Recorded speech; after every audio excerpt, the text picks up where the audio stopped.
Jeremy, I want to start with you, and I want to you to give us why, in the context of COP and in the quest for net zero, tipping towards nature-based solutions is so vital in the overall architecture of what we're trying to achieve here this week. It's vital because no matter how well we do with all the other hardware of cutting greenhouse gas emissions, solar, wind power, batteries, everything else, we know we're still going to have to take a lot of carbon down out of the atmosphere. And for someone like me who's lived through the solar revolution and actually had the privilege of riding the wave, the exponential growth wave of the emergence of this amazing industry, the least expensive energy ever invented, according to the IEA, and that's come from nowhere, from probably the most expensive energy when it started. And having lived through that, founded a company and survived on the surf, as it were, I'm filled with cautious optimism because I know what it looks like and feels like to get exponential growth. And we've done that in 20 years. We could have done it quicker if we'd had more belief from policymakers earlier on, and frankly less enemy action from the fossil fuel lobbyists and the industry there. But we did it in 20 years, and it is what it is. And I think that can be done again with nature-based solutions, and our Bunloit project aims to help make that come about. And the key thing that helped solar take off was believability and proof of concept, if you like, verification that this strange technology just sits there with no moving parts, can actually deliver all this amazing electricity. And we helped do that in Solar Century, the company I founded. And at Bunloit, in the Bunloit Rewilding Project, we're going to try and speed up the investability of nature-based solutions by providing the kind of proof and quantification power that investors are going to need and policymakers are going to need in order to kickstart this second exponential growth story. So we're going to dig into the details on that in a moment, but I just wanted to ask you, Talia, what are the kind of more systemic changes we have to make in food systems and in land use in order to move us towards positive tipping points in this space? Great question. I mean, Jeremy's talked a lot right now about sort of why nature is so important, and nature has to also sit within a context of the wider food and land use system. The reason why we're destroying nature today is because it's more valuable. Trees are more valuable cut down than they are left standing. And that's often because of our agricultural production systems and the commodities that we produce to feed the world. Now, of course, feeding the world is a very good thing, but we can feed the world whilst also protecting and restoring nature. Some work we've done at the Food and Land Use Coalition has modeled different approaches to how we can shift our agricultural practices and protect and restore nature. We can do that while freeing up 1.2 billion hectares of land that we could restore back to nature. And we can also do that while putting foods on people's plates and also sequestering carbon, reducing carbon, both through our mitigation measures, but also by enhancing the ability of carbon sinks. So overall, you know, nature sits at the heart of a transformation that has to touch on all of our food systems, from what we consume through to how food is transported and distributed along supply chains, and ultimately how it ends up, how it circles back into our natural resources. So you've just given us a tiny précis of all the work that you've done as a kind of pioneer in the solar space. And there must be parallels between what you experienced there and what you're trying to put into action now. And I'd love you to sort of tell us what you've learned from those, where are the applicable lessons and where are there disjunctures between that and the present. Yeah, I mean, the similarities are in the patterns of investment. And when solar started, it was the domain of the pioneer investors, family offices, high net worth individuals, a few adventurous venture capitalists, but, people who could see the future and willing to and able to take a punt on it. The financial institutions didn't come to the party until the writing was really pretty clear on the wall. And that's disappointing. And we all know why when we look at the dynamics of banks and insurance companies, and that's why the likes of Mark Carney are trying to wrestle with their general uselessness, if I may be frank, in these matters. And it's the same again with nature-based solutions, where the early investors are not the financial institutions. For all their heady talk now about existential threats to markets and therefore their companies, their institutions, they're just not there yet. So that's frustrating, but we know from the solar revolution how to do it. We just got to show them that this can work, it can be quantified, it can be great, and then they'll come piling in. I wish that, frankly, that politicians would just tell them where to invest up to a percentage of their capital. But that's one similarity between the two revolutions. The big difference and the reason for hope is that last time in solar, people like me were accused of being rootless dreamers, and I use those words advisedly. I mean, I was accused of that by a government minister, it's burned on my memory from those days. And, it was tough because people didn't have belief. Now, it's a very different kettle of fish. You talk to multiple stakeholders, they all assume this is going to happen. And that includes, for heaven's sakes, the estate agents in Scotland who are selling all the land. They no longer, a few years ago, they were selling it based on how many tons of grouse you could blast out of the sky. Now they're selling it on natural capital and talking the talk. And right across the political spectrum, whatever party you're in, people say this is going to have to happen. We're going to have to change the land management economic reward paradigm in order to speed it up. So, yeah, reasons for hope. So now let's get into specifics. Tell us exactly what you're intending to do at Bundoit and how you're intending to do it and what the outcomes will be if you succeed beyond your wildest dreams or just based on the business plan. Well, we've been going for 18 months, and so we're right on the front line, and we're basically measuring, quantifying everything that moves. We're going to try and get as granular as we can with carbon, both in the peatlands, in the woodlands, in the grassland, put it all together, come up with a baseline, show how we've done it, show how relatively easy it is, and how people can sort of defensively cut corners by measuring stuff on the ground and then cross-correlating with satellite measurements, so you can do it at scale over bigger areas. Biodiversity, we're counting all the species, and we're lucky enough to be a pretty biodiverse place. But of course, everywhere you can make improvements, and so once you've got a baseline, then you measure again, and you keep going, and you demonstrate a trend, and it's making those trends monetizable, to use the business word, that is really going to make this take off, because at that point you get landowners who aren't perhaps motivated the way someone like me is and my compadres. You get those landowners to look at what's happening and say, well, you know what, that is that's a better way to do it, and we'll go that route now, even if we aren't necessarily climate campaigners. So let's fast forward and say you measure everything now, you establish all of your baselines, you take all the different metrics that you're going to look for significant areas of improvement on, all of your hopes and projections come to fruition, you're able to start monetizing it. Give us a thought of what happens when that then takes off, if that then becomes something that rolls out in multiple jurisdictions. What's the what are the returns start looking like? How do land use patterns start changing? How do investments in rural land start changing? I mean, paint the kind of from the early days of Solar Century to what it became. Show us that image. Well, once you cross the divide, once you get to the tipping point, we will be posed with a whole range of what I would think of as quality problems. But we've got to get to that point first. And right now we're talking to senior officials in the Scottish Government, for example, who are saying, we have no idea how we're going to do this.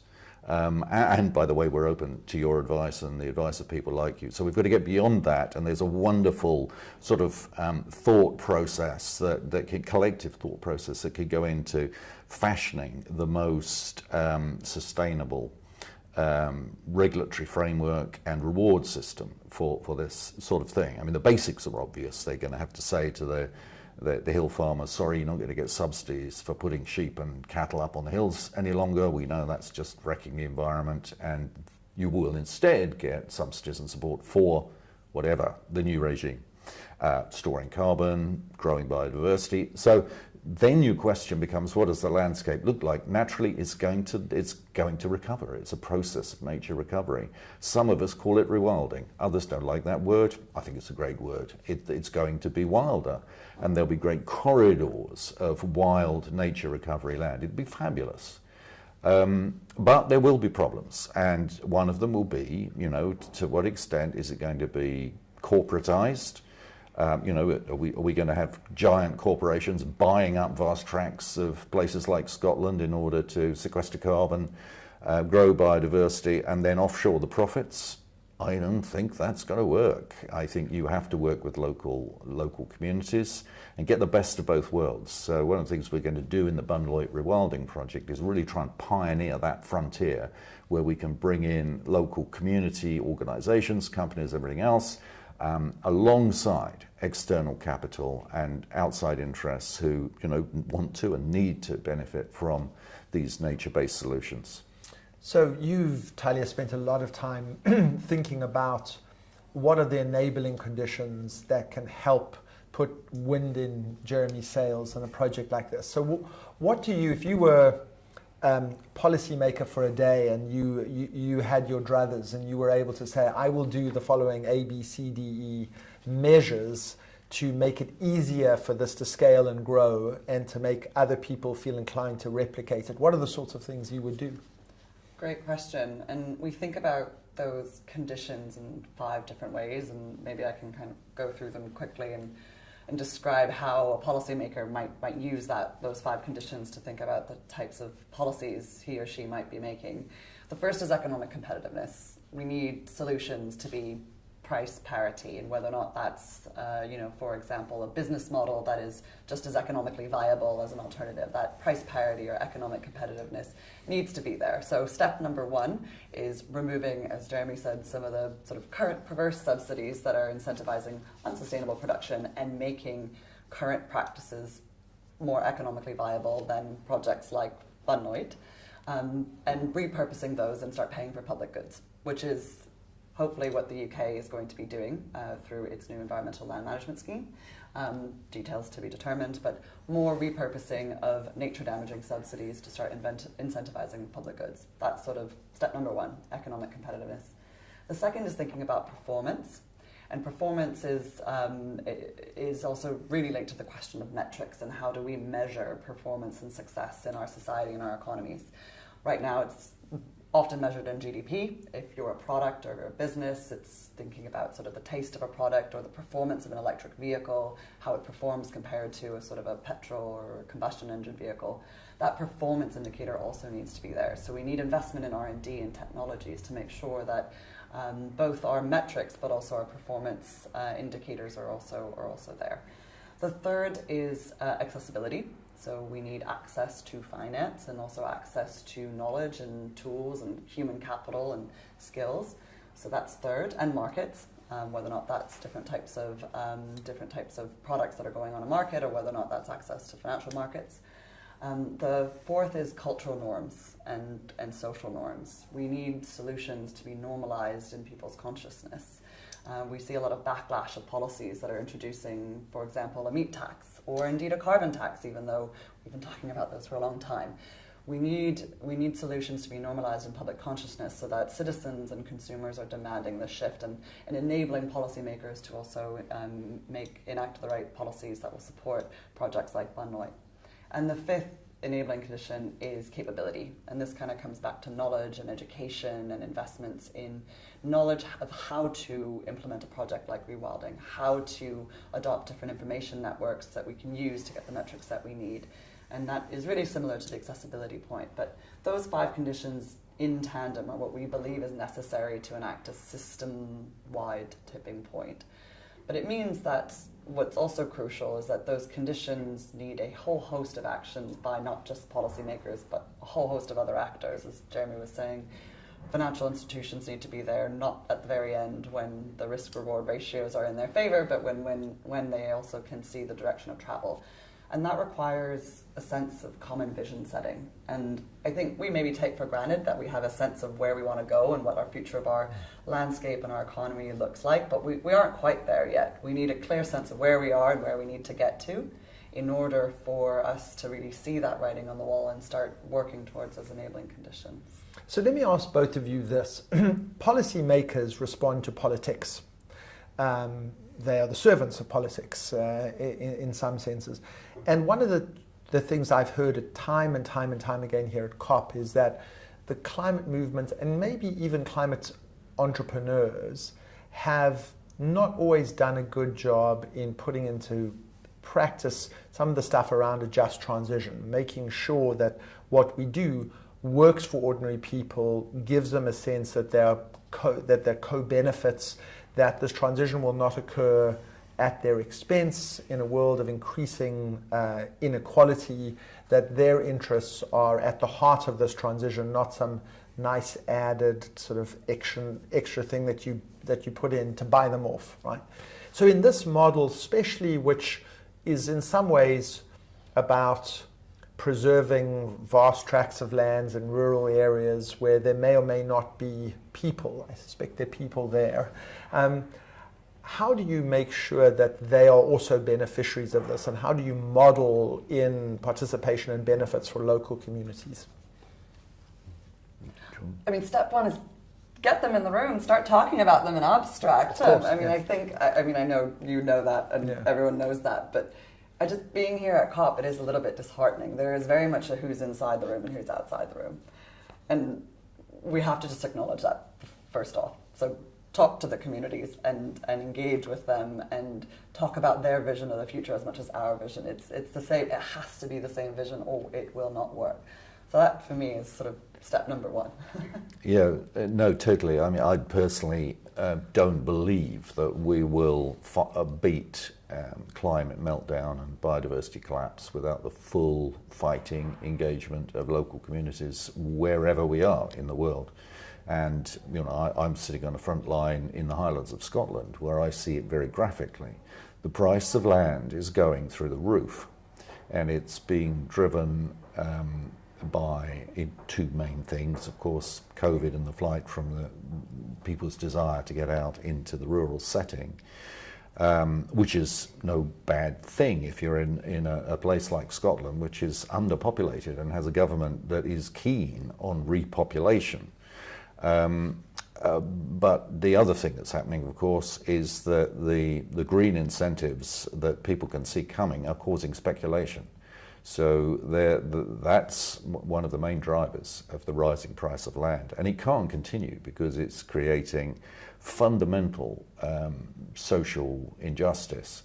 I'm employing rangers on the Bunloit estate, and some of them can't even afford to rent, let alone buy. And they're not on bad salaries.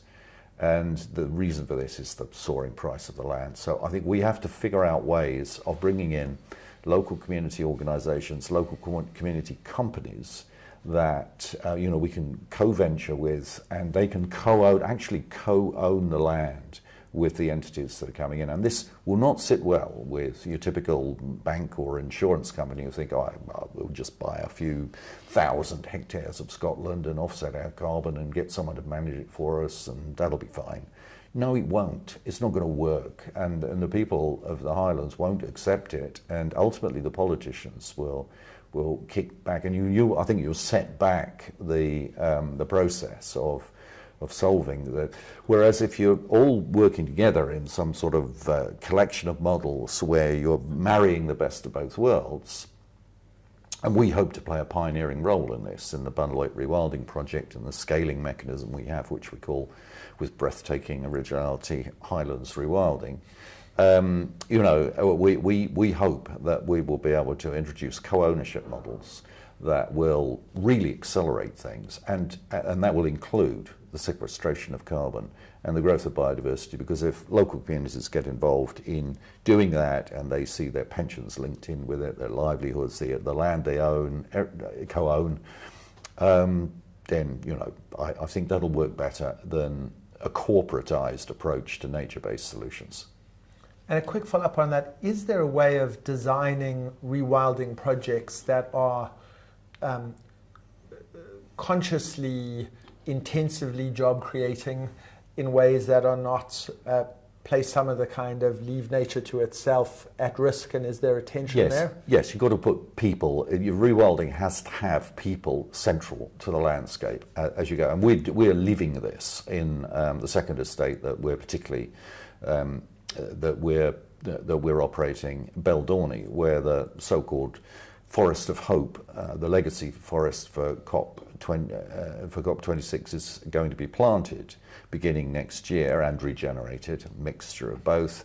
And when that was announced that this is what we'd be doing on this 800-acre estate, 3 neighbouring landowners got in touch and said, well, look, wait a minute, okay, we're right next door, can't we take part in this as well? Answer, you bet. And then there was a local community charity called the Cabrek Trust, which exists to bring people back to this heavily underpopulated area and give them jobs, livelihoods and homes. They volunteered to run with the ball of bringing all the landowners, small and large, together, all up the Deveron catchment to try and create a major corridor.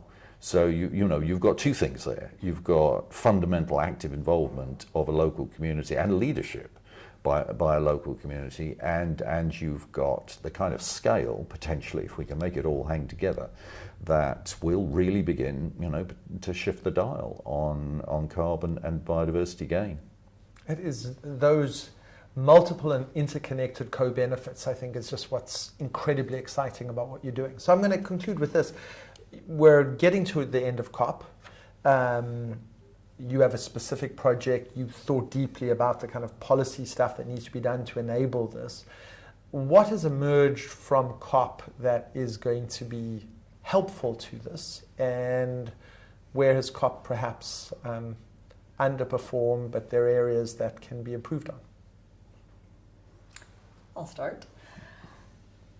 I guess the thing I'm most excited about at COP this year is that nature really is on the agenda. And there have been other days where there was, Forest Day, or there's a Nature Day here or there, but it really feels for the first time that people are recognizing that nature is central to the climate crisis. And that is a real huge progress that we should celebrate. I think food is, and the sort of wider system and the sort of sets of enabling conditions we've been talking about that needs to happen alongside that recognition, is not yet fully on the agenda. So that's the sort of other area I would say needs further work, is really making sure that the whole system is both on the agenda and in the room. But I really do feel like I'm leaving Glasgow really inspired, both because I'm hearing about amazing initiatives like Bunloit, but also because it's on the agenda for really the first time in my eyes. Jeremy? Yes, I'd echo that, of course. But to be specific to one example, I've heard a lot about peatlands here, which is great. I have to hold my hand up and say I'm among those historically in the climate business who have really underestimated soils in general and peatlands in particular. And of course, we're all discovering now that they offer huge amounts of relatively low cost, low hanging fruit in carbon emissions reductions. And that's super exciting because these are easy wins, should be easy wins. And there's everything to play for. So thank you both very much. I found that to be an incredibly interesting conversation. I am going to place up a marker down to say 18 months or 24 months, or you choose your timeline. We'll have you back and we'll take the baseline and discuss the uplift, but also the more systemic stuff, that if this use case becomes what I'm sure it will be, what it can be done to scale and spread, and how the enabling policy environment has either helped or hurt. So thank you both for your time. Thank you. So thank you for listening to this episode of Ahead of the Curve, produced in partnership with SYSTEMIQ, who are addressing the world's biggest challenges with new solutions for the benefit of business, society, and the planet. Find out more about SYSTEMIQ at systemiq.earth. You can connect with the conduits in our community of change makers by visiting theconduit.com. This podcast series is available on the Conduit's website and on all major podcast platforms on the Conduit Conversations channel.